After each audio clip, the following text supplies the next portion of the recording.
Hi, I wanted to share some information with you on what I share with my clients when they ask questions on how to do strategic workforce planning. Because I work with clients so often on strategic planning, naturally the conversations evolve into, given how our organization is going to change over the next 2, 3, 4 or more years, how do we need to restructure? What types of positions might we need to add or change, and what types of talent do we need then that we don't have now, and how do we start to fill those gaps? So ironically, a couple weeks ago I got a phone call from a past client who asked a question.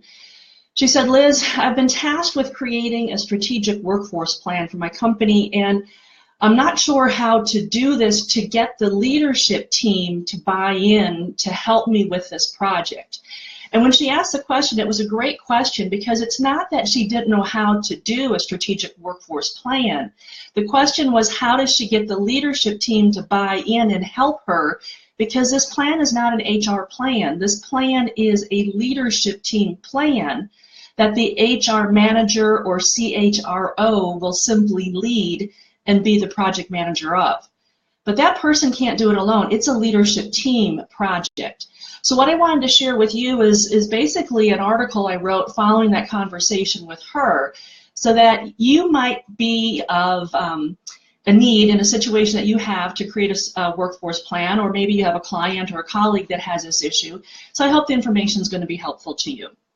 So how do I recommend my clients create a strategic workforce plan? Well, very basically, number one, everything starts with the strategic plan. As I just alluded to, the strategic plan is going to articulate, if it's done right, it's going to articulate the type of organization you intend to be 3, 4, 5, 10 or more years from now. And because of that, if your strategic plan is created well and the vision is clear, it should create an image in your mind of what the organization needs to look like, how it needs to be structured, and the types of people and departments and facilities that you're going to need to implement the work that you want to do at that point in time. So because of that, you start with a strategic plan to make sure the entire team is clear on envisioning the same type of organization. Once you have that done, the next thing that I recommend then is, before you start doing any other planning, you start doing an initial strategic workforce map, plan, as well as a communication plan. And what I mean by that is you need to start to identify, given where we think this organization is going to be, how do we need to communicate this out through the ranks, and at what level do we communicate with which level of employee the right amount of information? Because the strategic workforce plan is more sensitive than your strategic plan. Because in a strategic workforce plan, you're talking about changing people's positions, their responsibilities, possibly adding new people, possibly getting rid of some employees. And because you're starting to mess with people's positions, responsibilities, income, and egos, it gets very sensitive. And so this needs to be handled with incredible intention, delicacy, and diplomacy. And so creating a communications plan early on how you plan to roll this out and communicate and simply bring individuals into the process is crucial.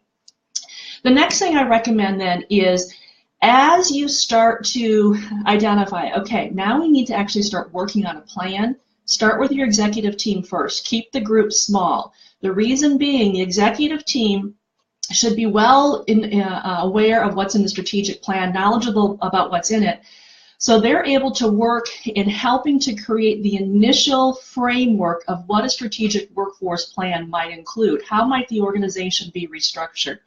The other key reason I like to start with the executive team only is, number one, it's a smaller group, but it's a microcosm of your entire organization. Every single department, every aspect of your organization is going to be represented on that executive team.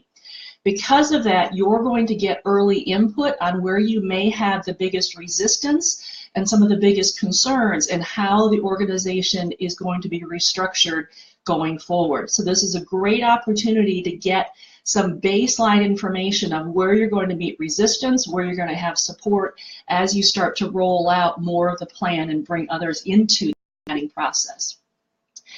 With the executive team then, the next step is to work with them in identifying how do you all anticipate the organization needs to be restructured going forward, if at all, to help fulfill the vision.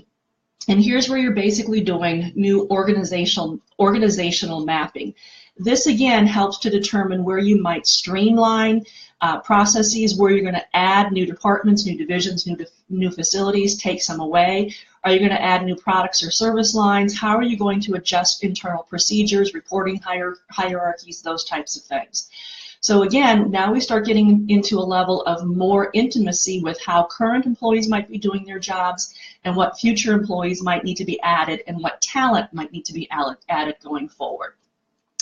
Once you get that initial rough organizational structure laid out, then I suggest bring in the next tier of leadership to give them time to now really help provide feedback, get some sense as to what the planning process is. Be well prepared. They're going to be resistant and somewhat angry that they weren't included from the start, but explain to them the reason that you didn't include everybody from the beginning is you needed to get a framework going so that they can react to it. It's easier to react than to get a large group to create all at once.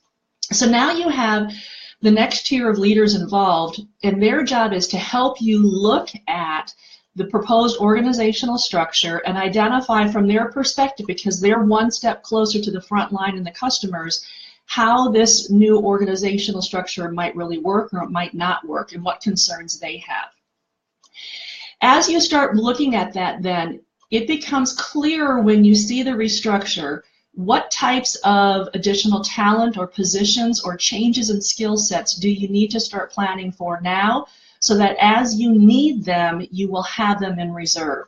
So here's where you start mapping out your skills gaps to identify where you have missing knowledge, skills, and abilities, KSAs, and you identify them with current staff and projected staff. So that helps you to start identifying what future responsibility and position changes you might be looking at.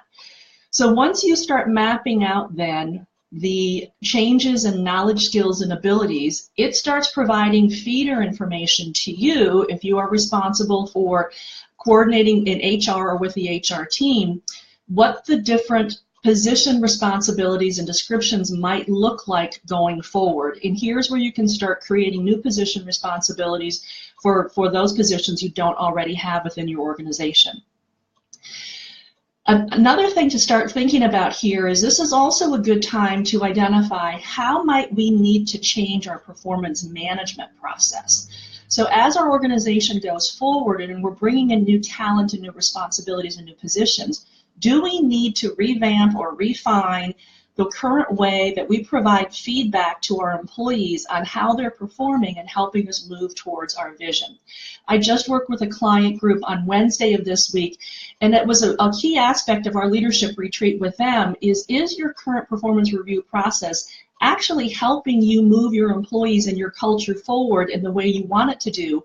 Or are there parts of it that are still the basic old feedback rating scale of here's how I think you've done, you need to do better, which is demotivating and not helping to really establish your culture or develop the skills your employees need to be part of the organization as it moves forward and revamps. The next thing then is as you now are really getting pretty clear on how the organization is going to look, the different positions, the new talents and skills that are needed, the gaps that you already see in the skills, talents, and positions. You've refined position responsibilities. You've developed position responsibilities with managers and HR. These are all combined efforts so far.